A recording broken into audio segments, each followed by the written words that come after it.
Assalomu alaykum, hurmatli ishqiboz. Infotime kanaliga xush kelibsiz. Bugungi xabarlarni o'qishni boshladik. Osiyo futbol konfederatsiyasi OFK 2026-yilga U17 Osiyo Kubogi uchun qur'a tashlash marosimini o'tkazishga tayyorgarlik ko'rmoqda. Marosim 2026-yil 12 fevral kuni Malayziyaning Kuala Lumpur shahridagi OFK qarorgohida bo'lib o'tishi kutilmoqda. U17 Osiyo Kubogi 2026-yilning 14-31 may kunlari Saudiya Arabistonida bo'lib o'tadi va unda final bosqichiga yo'llanma olgan 16 ta terma jamoa ishtirok etadi. Savatchalar jamoalarning so'nggi 3 musobaqadagi 2018, 2023 va 2025-yil natijalariga ko'ra hisoblab chiqiladi va yuqoridagi ko'rinishga ega bo'ladi. Bu musobaqada Sergey Chigadayev boshchiligidagi U17 terma jamoasi ishtirok etadi. Qiziq tomoni, Islom Ismoilov jamoasida 2025-yil aprelda chempion bo'lgan Muhammad Hakimov va Asilbek Aliyevlar 2009-yilda tavallud topganligi sababli ushbu musobaqada qatnasha oladi. Muhammad Hakimov Ismoilov jamoasi yig'inlariga o'tguncha Chigadayev jamoasida sardor bo'lgan. Lekin agar Aliyev musobaqaga chaqirilsa, U17 jahon chempionatida olgan qizil kartochkasi sabab 2-3 o'yinni o'tkazib yuborishiga to'g'ri keladi. Ispaniyalik jurnalist Alejandro Caballeroga ko'ra, Superligamiz klublaridan biri Ispaniyaning Alcorcon, Ispaniyaning 3-darajali ligasi a'zosi. Klubidan 22 yoshli fransiyalik vinger Yanis Lerini sotib olmoqda. Lerining transfer market portalidagi narxi 50 ming yevro deb ko'rsatilgan va klublarimizdan biri uni sotib olmoqda. Alcorcon klubi keyingi transferlardan ma'lum ulush olarkan. Jamoalarimiz Ispaniya, Fransiya va Italiyaning quyi ligalaridan futbolchilar olib kelayotgandan kelib chiqsak, bu yil Superligamizda ancha pul ko'payib qolgan ko'rinadi. Yoki agentlar Bolqon davlatlaridan tashqariga chiqib, Markaziy Yevropadan ham futbolchilar ko'rishni boshladilar. Madridning Real jamoasi ustidan qo'lga kiritilgan tarixiy g'alaba 3-2 Albacete muxlislari orasida stadionning o'zida katta eyforiyani keltirib chiqardi. Ammo hamma ham his-tuyg'ularini nazorat qila olmadi. AS nashrining xabar berishicha, 3-golni nishonlanish paytida Albacete muxlislari joylashgan tribunalardan Vinicius Junior tomon banan uloqtirilgan. Dastlab bu holat e'tiborsiz qolgan, jumladan braziliyalik futbolchining o'zi ham bunga ahamiyat bermagan. Biroq keyinchalik ma'lum bo'lishicha, bu voqea federatsiya vakillarining rasmiy hisobotida qayd etilgan. Yuz bergan hodisa haqida Albacete ham xabardor qilingan va klub politsiya bilan birga aybdor shaxsni aniqlash ishlarini boshlagan. Shuningdek, o'yindan oldin ham braziliyalik futbolchi mahalliy muxlislar tomonidan irqiy kamsitishlarga duch kelgan va uning sha'niga nomaqbul qo'shiqlar aytilgan. Germaniyaning Bavariyasi Manchester United sardori Bruno Fernandeshga bo'lgan qiziqishni saqlab qolmoqda. Bu oy oxirida Fernandesh Unitedda 6 yillik faoliyatini nishonlaydi va shu vaqt ichida u faqat Angliya Kubogi va Liga Kubogini qo'lga kiritgan. iPaper nashriga ko'ra, bir necha manbalar United ichidagi 31 yoshli Fernandesh mavsum yakunida ketishi mumkinligi haqidagi hissiyot kuchayib borayotganini tasdiqladi. Avvalroq Fernandesh Saudiya Arabistondan kelgan takliflarni bir necha marta rad etgan.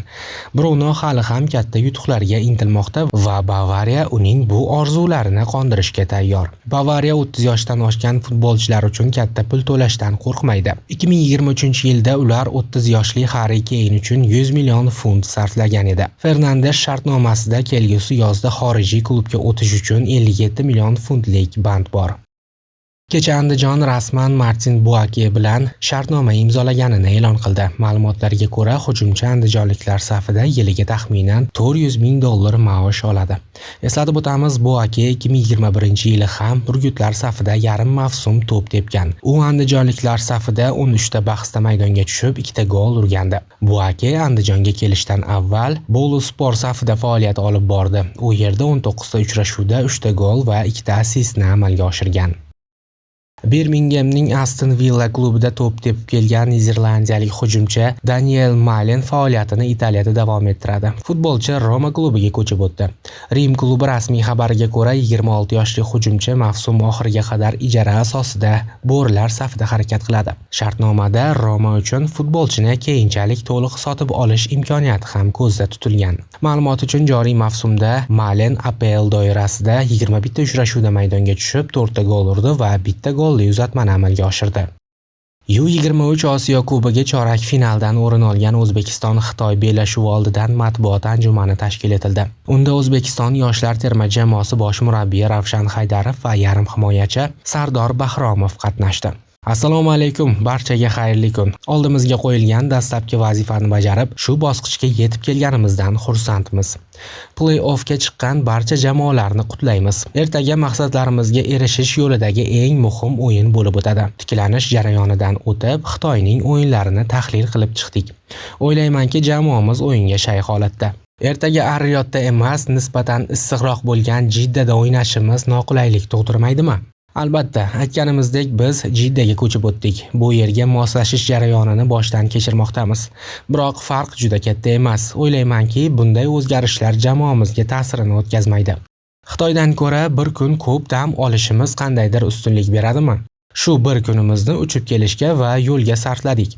Shunga qaramay Jiddaga moslashdik. Bu yerda ikkita mashg'ulot olib borishga ulgurdik. Nazariy mashg'ulotlar orqali Xitoy qanday o'ynashini yigitlarga tanishtirib boryapmiz. O'yinimizni yanada mukammalroq qilish harakatidamiz. Barcha kerakli narsalar qilinyapti. Ibrahimovdan tashqari hamma jangovar holatda, faqat shu futbolchimiz sariq kartochkalari ikkitaga yetgani uchun o'yinni o'tkazib yuboradi. Xitoyni anchadan beri bilamiz. Ko'p musobaqalarda ro'baro kelganmiz. Yildan yilga rivojlanish va tarkib o'zgarishi kuzatiladi. Ularda jamoa o'zining eng yaxshi paytiga kelgan va yaxshi avlod shakllangan. Xitoyda murabbiylar shtabi ham anchadan buyon birga ishlab keladi. Hurmatga sazovor va kuchli jamoa. Ularning kuchli va zaif tomonlarini o'rganib, yigitlarga yetkazyapmiz. Ertaga chiroyli o'yin bo'ladi. Musobaqa uchun U21 jamoamizni tanlab olganimiz futbol siyosatimizni rivojlantirishga mosdir. U23 saralash bosqichlarida nisbatan yoshroq va aralash tarkibdan foydalanib kelmoqdamiz. Asosiy urg'u Olimpiada yoshidagi futbolchilarga qaratilgan. Olimpiada yo'llanmasini taqdim etuvchi keyingi U23 turniriga futbolchilarni tayyorlab boramiz. Bu biz tanlagan yo'l. U23 Osiyo Kubogini hurmat qilamiz. Biz bunga jiddiy yondashamiz. Hamma terma jamoaning musobaqadan maqsadi milliy terma jamoaga ko'prik vazifasini bajarish, dedi Haydarov. Shu bosqichga yetib kelganimiz bilan O'zbekiston xalqini tabriklayman. Ertaga juda muhim o'yin kutib turibdi. Qiyin o'yinlarda maydonga tushdik. Bu yog'iga raqib tanlash yo'q. Xitoy bilan bahsda faqat g'alabani ko'zlab tushamiz. Xitoy yaxshi jamoa. Bizdan yoshi kattalar ham, yoshi kichiklar ham ular bilan jangovar o'yin namoyish etgan. Ertaga o'zimizning ijobiy tomonlarimizni ko'rsatib, keyingi bosqichga chiqishga urinamiz, deya fikr bildirdi Bahromov. Siz nima deb o'ylaysiz, qadrli ishqiboz? Fikringizni izohlar bo'limiga yozib qoldiring. Kanalimizga obuna bo'lishni va like bosishni unutmang.